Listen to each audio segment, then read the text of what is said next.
Is VP Sara still in the running now and Mhm. or after that? Mhm. What's your thoughts on this? Yeah.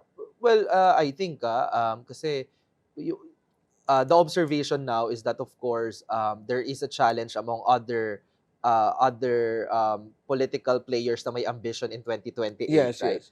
That of course the biggest roadblock for any of them Mm. is Inday Sara, no? Mm. Because she's the survey front runner, Mm. she's the vice president, so Mm. naturally medyo mas may advantage talaga siya, the name recall, the machinery of the office of the vice president. Yeah. And that has been the case.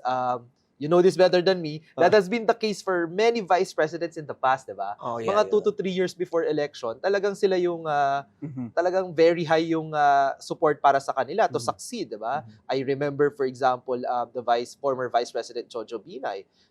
His numbers are even higher than Inday Sara's now. Kasi si Inday, Oh. in our survey, November 2025, 33% no, Filipino saying they want to vote for her in 2028.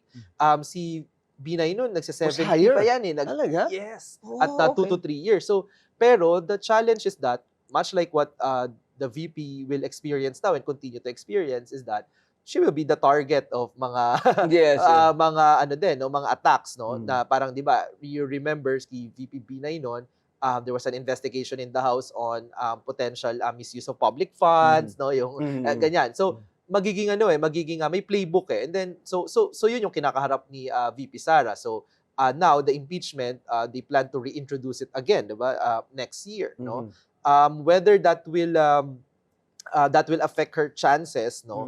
Mm. Depende yun eh how the evidence will be presented, no? Yes, yes. I know that in our survey, nung nalaman ng ating mga kababayan yung mga detalye ng confidential intelligence funds, it was hard for the VP, of course, to retain her numbers, no? So medyo bumaba din siya. Bumaba rin Bumaba siya. din, no? Oo. Ngayon, mas mataas pa din siya, halimbawa with compared to President Bongbong. But since the impeachment case, she's gone down as well, no? She's at 50% eh, but she started at 70, 80 nung 2022. Mhm. So ano din, may negative impact din, 'di ba? Oo, Yung oo. mga Mary Grace Piatos and all that, no? Oo.